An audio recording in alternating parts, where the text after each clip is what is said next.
ಬಿಡೆ ಅವಳ ಕೈನ. ಯಾಕೆ ಬಂದು ಹಿಂಗ್ ಹಿಂಸೆ ಕೊಡ್ತಿದ್ಯಾ ನಮ್ಗೆ? ಸುಮ್ಮನೆ ಹೋಗಿ ಮನೆ ಕೆಲಸ ನೋಡ್ಕೊ ಹೋಗೆ. ಇದು ನಮ್ಮನೆ ಕೆಲ್ಸನೇ ಬೃಂದಕ್ಕ. ರಿತು ಮೇಲೆ ನನ್ಗೂ ಕಾಳಜಿ ಇದೆ. ಅತ್ಗೆ ಆಗಿ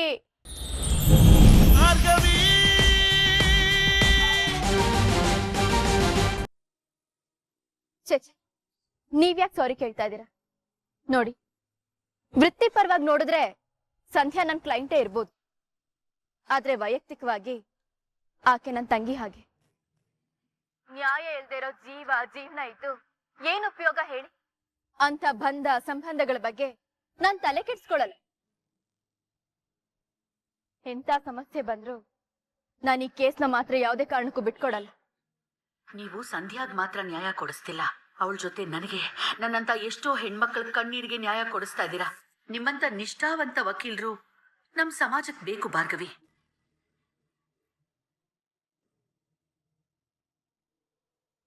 ನಿಮ್ಮ ಭೇಟಿ ಯಾವಾಗ? ಆದಷ್ಟು ಬೇಗ.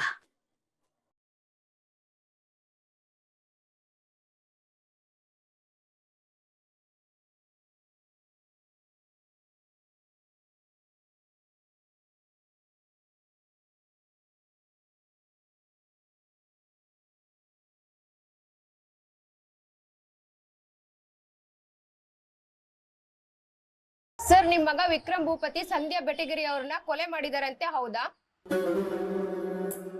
ಅವ್ರನ್ನ ಅತ್ಯಾಚಾರ ಮಾಡಿ ಕೊಲೆ ಮಾಡಿದ್ದಾರೆ ಅಂತ ಮಾತು ಬರ್ತಿದೆ ಸರ್, ಅದು ನಿಜನಾ? ಈ ಕೊಲೆ ಹಿಂದೆ ಇರೋ ಉದ್ದೇಶ ಆದ್ರೂ ಏನು ಸರ್?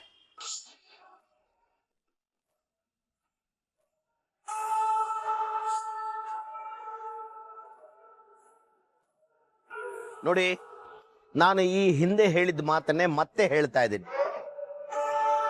ತಪ್ಪು ಮಾಡಿದವರಿಗೆ ಶಿಕ್ಷೆ ಆಗಲೇಬೇಕು, ಸತ್ಯಕ್ಕೆ ಜಯ ಸಿಗಬೇಕು. ಯಾವ್ದಾದ್ರು ಸತ್ಯದ ಪರಾನೆ. ಅಂದ್ರೆ ಮಾಡಿದ್ದಾರೆ ಅಂತ ಹೇಳ್ತೀರಾ ಸರ್ ನೀವು? ಅದನ್ನ ನಾವಲ್ಲ ಮೇಡಮ್, ಕೋರ್ಟ್ ನಿರ್ಧಾರ ಮಾಡಬೇಕು. ಈ ಕೊಲೆಗೂ ಸಂಬಂಧ ಇದೆ,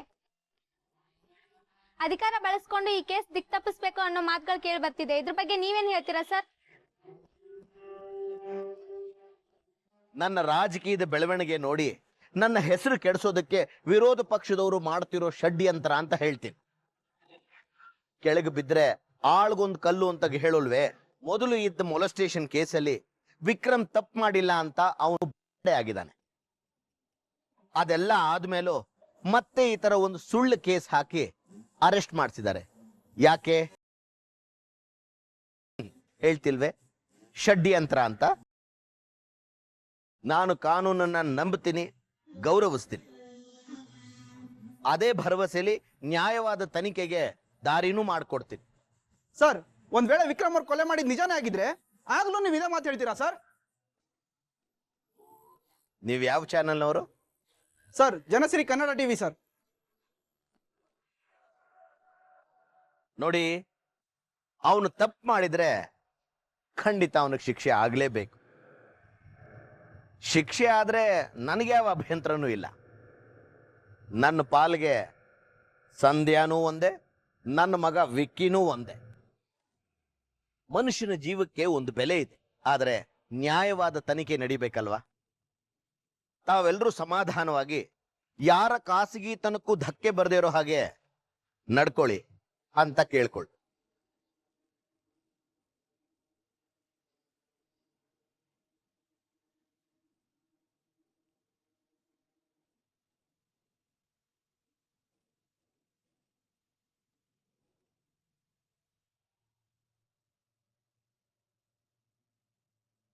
ಹಲೋ. ನ್ಯಾಯವಾಗಿ ತನಿಖೆ ನಡೆದಿರೋದಕ್ಕೆ ನಿನ್ನ ಮಗ ಒಳಗಡೆ ಇರೋದು. ಇನ್ಯಾವ ತನಿಖೆ ಬಾಕಿ ಇದೆ ಸರ್?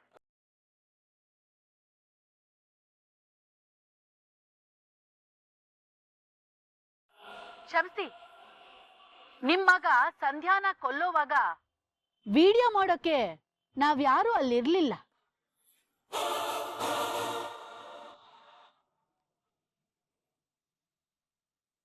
ಈಗಾಗ್ಲೇ ನಿನ್ನಿಂದ ಅದೆಷ್ಟೋ ಜನರ ಜೀವನ ನರಕ ಆಗಿದೆ ಶಕ್ತಿ ಪ್ರಸಾದ್.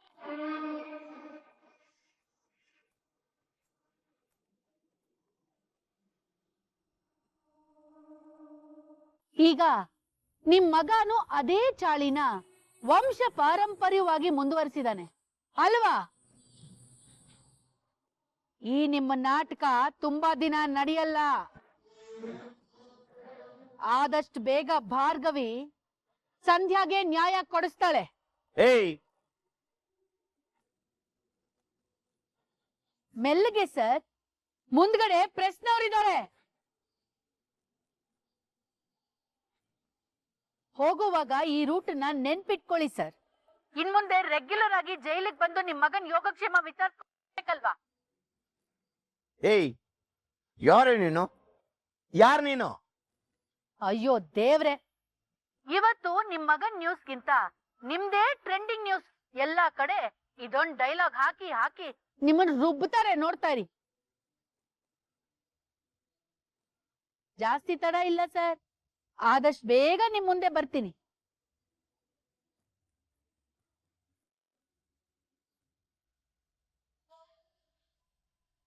ಸರ್, ನಿಮ್ಗೆ ಯಾರಾದ್ರೂ ಬೆದರಿಕೆ ಆಗ್ತಿದಾರಾ? ನಿಮ್ಗೂ ಅವ್ರಿಗೂ ಏನ್ ಸಂಬಂಧ? ಆ ಹೆಣ್ಣಿಗೂ ಈ ಕೇಸ್ಗೂ ಏನ್ ಸಂಬಂಧ?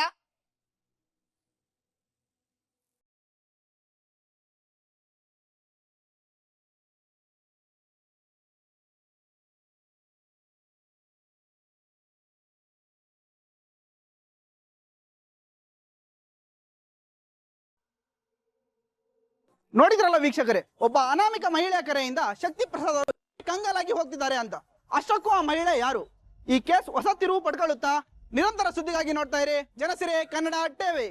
Dad calm down dad, calm down. Anamika ಅನ್ನೋ ಹೆಂಗಸಿಂದ ನಮ್ ಪ್ಲಾನ್ ಎಲ್ಲ ಹಾಳಾಗ್ತಿದೆ. ಆದಷ್ಟು ಬೇಗ ಅವಳು ಯಾರು ಅಂತ ಕಂಡಿಡಿಲೇಬೇಕು ಡ್ಯಾಡ್. ಹಿಡಿತೀನಿ, ಕಂಡು ಹಿಡಿತೀನಿ ಅವಳು.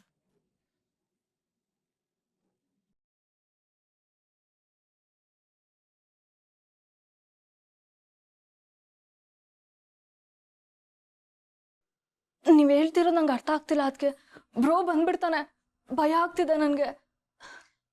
ಹೆದರ್ದವನ್ನ ಹೇಳಿ ಅಂತಾರೆ. ನೀನ್ ಧೈರ್ಯವಾಗಿರೋರಿತ್ತು. ನೀನು ಗರ್ಭಿಣಿ, ನಿನ್ ಹೊಟ್ಟೆಲಿ ಒಂದ್ ಮಗು ಇದೆ. ಆ ಮಗು ಬಗ್ಗೆ ನಿನಗೆ ತುಂಬಾನೇ ಪ್ರೀತಿ ಇದೆ.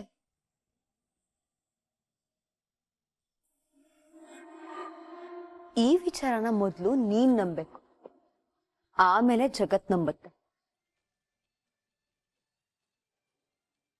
ಸಂದರ್ಭ ಸರಿ ಅಂತ ಅನ್ನಿಸ್ದಾಗ ನಾನು ನಾಟಕ ಶುರು ಮಾಡ್ತೀನಿ. ನೀನು ನನ್ನ ಜೊತೆ ಹಾಗೆ ನಾಟಕ ಮಾಡ್ಬೇಕು.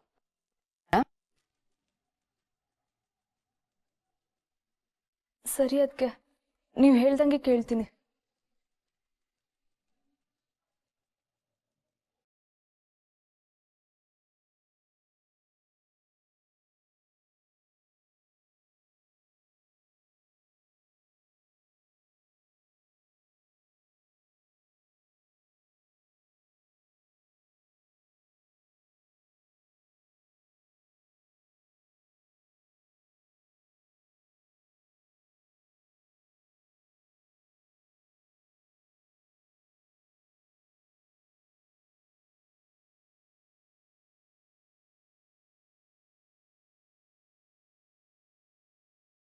ನೀನ್ ಕೂತ್ಕೋಬೇಕು ರೀತು.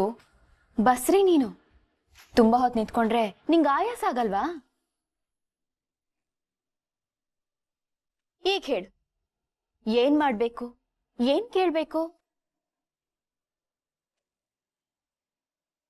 ಡಾಕ್ಟರ್ ಹೇಳ್ದಾಗೆ ಕೇಳ್ಬೇಕು ಅಂತ ಹೇಳ್ತಿದ್ದೆ ಅಲ್ವೇ? ನೀನ್ ಯಾಕೆ ಇಲ್ಲಿಗೆ ಬಂದೆ?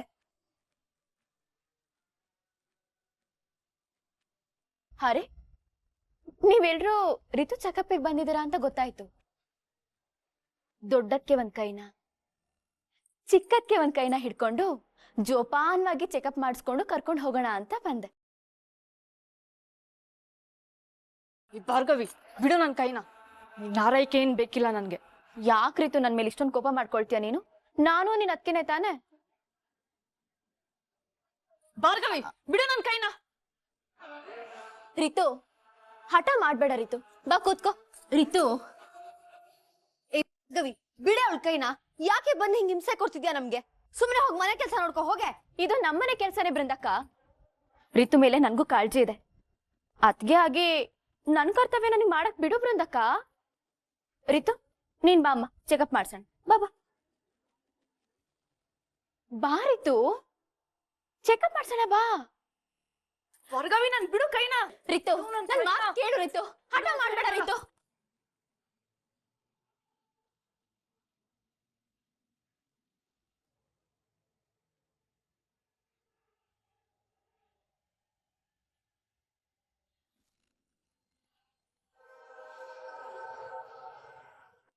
ಅಯ್ಯೋ ರಿತು, ಇದು ಒಳ್ಳೆ ಟೈಮ್. ಒಳ್ಳೆ ಸಿಗ ನಾಟಕ ಜಾಸ್ತಿ ಮಾಡು.